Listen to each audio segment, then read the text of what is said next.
Doctor Mahesh Sharma आपके लिए सीधे होंगे, लेकिन डॉक्टर महेश शर्मा अपने क्षेत्र का विकास करने के लिए मंत्रियों को बहुत परेशान करते हैं। इसलिए मेरे बहनों भाइयों, फिर से यदि मोदी जी को भारत का प्रधानमंत्री बनाना है, लक्ष्य यही होना चाहिए कि भारत का मस्तक दुनिया में कौन प्रधानमंत्री ऊंचा कर सकता है। यदि उसे प्रधानमंत्री भारत का बनाना है, लाख, 2 लाख, 3 लाख, 4 लाख वोटों से नहीं, 5 लाख से अधिक वोटों से डॉक्टर महेश शर्मा को जीत कर भारत की संसद में पहुंचना चाहिए। यह मैं आपसे अपील करने आया।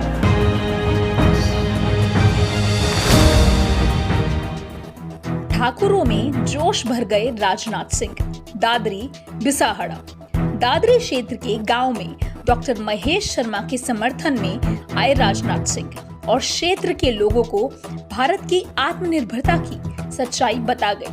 वे बोले, पहले हम तोप, टैंक, गोले और अन्य युद्ध सामग्री बाहर से खरीदते थे, पर अब हमने 31,000 करोड़ रुपए की सामग्री दूसरे देशों को दी है। जब यूक्रेन और रूस के युद्ध के समय यहाँ के यूक्रेन में फंसे बच्चों के अभिभावकों का डेलीगेशन मोदी जी से मिला और बच्चों को सकुशल घर बुलाने की गुहार लगाई गई, तब मोदी जी ने दोनों देशों के राष्ट्रपति से बात कर युद्ध 4.5 घंटों को रुकवा दिया, बच्चों को सकुशल घर बुलवाया।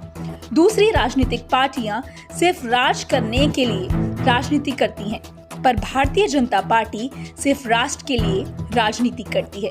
हमने कहा 3 तलाक हटेगा, हट गया। राम मंदिर बनेगा, बन गया। 370 धारा समाप्त होनी चाहिए, हो गई। भाजपा जो कहती है वो करती है। सभा के दौरान पूरा पंडाल खचाखच भर गया। सभा में डॉक्टर महेश शर्मा के साथ पूरी लोकसभा के विधायक और नेतागण मौजूद रहे।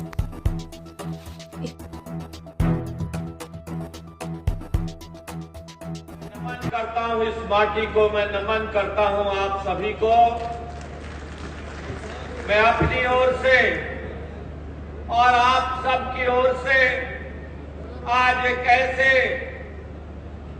युग पुरुष, राजनीति की इस काली कोठरी में सम्मान की बेदाग सफेद चादर लिए 50 वर्षों से अधिक तक जिस पार्टी की आपने नींव से लेकर सींच कर यहां तक पहुंचाया है, आज विश्व की सबसे बड़ी राजनीतिक पार्टी और 2 सीट से लेकर पूर्ण बहुमत तक का सफर तय किया है। माननीय राजनाथ सिंह जी आज उस समय के गवा रहे हैं जब 22 वर्ष की आयु में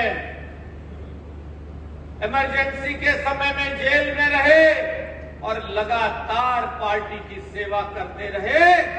आज पार्टी जहां पहुंची है, आपके नेतृत्व में ही ये देश भूलेगा नहीं, ये पार्टी भूलेगी नहीं कि आदरणीय नरेंद्र मोदी जी के नेतृत्व में पहली बार पूर्ण बहुमत की सरकार जब बनी थी तो उस संगठन के मुखिया माननीय श्रद्धेय राजनाथ सिंह जी थे। ये बात इतिहास के पन्नों में दर्ज हो गई है। उस पार्टी को शीर्ष तक पहुंचाने में माननीय जी आपके विचारों ने, आपके संघर्ष ने, आपकी प्रेरणा ने आज इस पार्टी को वह संबल दिया है कि आज करोड़ों कार्यकर्ताओं की ये पार्टी जब आपसे मिलकर निकलती है, जब आपसे मिलते हैं कार्यकर्ता, तो वो खाली हाथ नहीं आते।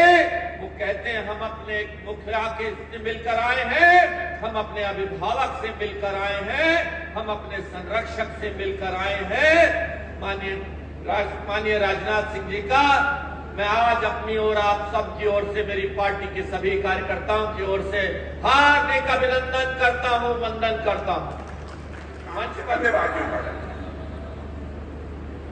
हमने कहा था 1984 से हम करते आए हैं, जिस दिन हमारी केंद्र में सरकार बन जाएगी, स्पष्ट बहुमत मिल जाएगा, अयोध्या की धरती पर भव्य राम का मंदिर बन कर रहे हैं।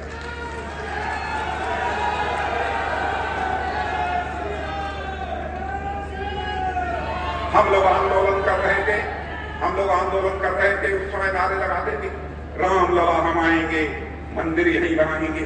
ये कांग्रेस सपा बसपा के लोग हम लोगों से पूछते थे, आप लोग बार बार नारे लगाते हैं, राम लला हम आएंगे, मंदिर यहीं बनाएंगे, लेकिन तारीख नहीं बताएंगे। मेरे बहनों भाइयों, आपने देख लिया अयोध्या की धरती पर भव्य राम का मंदिर बनकर तैयार हो गया। हमारे प्रधानमंत्री ने 22 जनवरी को जाकर अयोध्या में उस मंदिर में सभी संत और महात्माओं के नेतृत्व में रामलला की प्राण प्रतिष्ठा कर दी। मेरे बहनों भाइयों, जो कहा था वह करके दिखा। उत्तर प्रदेश का भी जहां तक प्रश्न है, मैं कह सकता हूं मुख्यमंत्री योगी जी के नेतृत्व में हमारा यह उत्तर प्रदेश आपराधिक घटनाओं के रिकॉर्ड के लिए नहीं जाना जाता, बल्कि बड़ी मात्रा में भारत के कोने कोने से, दुनिया के दूसरे देशों से जो यहां पर निवेश हो रहा है, इन्वेस्टमेंट हो रहा है, चमचमाती हुई जो एक्सप्रेस वे की यहां पर सड़कें, बेहतरीन जो कानून व्यवस्था है, इसके लिए हमारा नोएडा जाना जाता है। यही बगल में जेवर एयरपोर्ट है।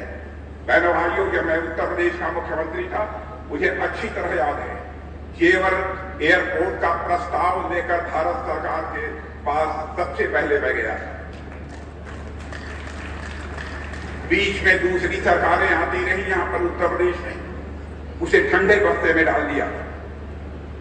लेकिन मैं सचमुच आभार व्यक्त करना चाहता हूं भारत के प्रधानमंत्री मोदी जी के प्रति और यहां के मुख्यमंत्री योगी जी के प्रति, उन्होंने संकल्प ले लिया कि चाहे जो कुछ भी हो, जेवर की धरती पर इस भारत का एक सबसे बड़ा एयरपोर्ट बनकर रहेगा।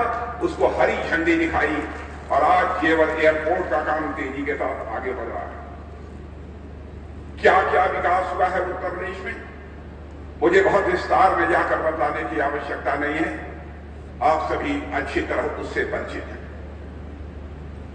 यही हमारा उत्तर प्रदेश हिंदुस्तान में गरीब राज्यों में इसकी गणना की जाती थी, और बहनों भाइयों, आज सीना ठोक कर आप कह सकते हो, यह डबल इंजन की सरकार होने के कारण, यानी मोदी जी की सरकार और उन्हीं के नेतृत्व में जो यहां की सरकार योगी जी के नेतृत्व में चल रही है, उसके कारण आज करिश्मा हुआ है। आज हमारा उत्तर प्रदेश हिंदुस्तान के गरीब राज्यों में इसकी गणना नहीं की जाती, बल्कि आज ऐसे हालात हमारे उत्तर प्रदेश के हो गए हैं, कुछ ही वर्षों में आप देख लेंगे हमारे उत्तर प्रदेश की अर्थव्यवस्था का आकार $1 ट्रिलियन तक पहुंच जाएगा। मेरे बहन भाई, यह हमारी कोई छोटी उपलब्धि नहीं है। पूरे देश के अर्थव्यवस्था का जो आकार होगा, उसमें 5वां हिस्सा यदि किसी का होगा तो उत्तर प्रदेश का। यह कोई सामान्य बात नहीं है, करिश्माई काम हुआ है। राजनीतिक पार्टियों की जो हालत इस समय है, उससे भी आप अच्छी तरह परिचित हैं। भारत के इतिहास में आपने देखा होगा, राजनीतिक पार्टियां जब जब चुनाव हुए, जनता के बीच आती रही हैं, तरह तरह के वादे करती रही, हमारी सरकार बना दो, हमको विधायक बना दो, हमको सांसद बना दो, हम यह करिश्मा कर देंगे, हम यह करिश्मा कर देंगे। चुनाव समाप्त हो जाता था, सारे लोग अपने वादों को भूल जाते। लेकिन मैं सीना ठोक कर कह सकता हूं मेरे भाई, हिंदुस्तान की अकेली राजनीतिक पार्टी भारतीय जनता पार्टी जो कहती है वो करती है। हमारे कहने और करने में कभी कोई अंतर नहीं रहा।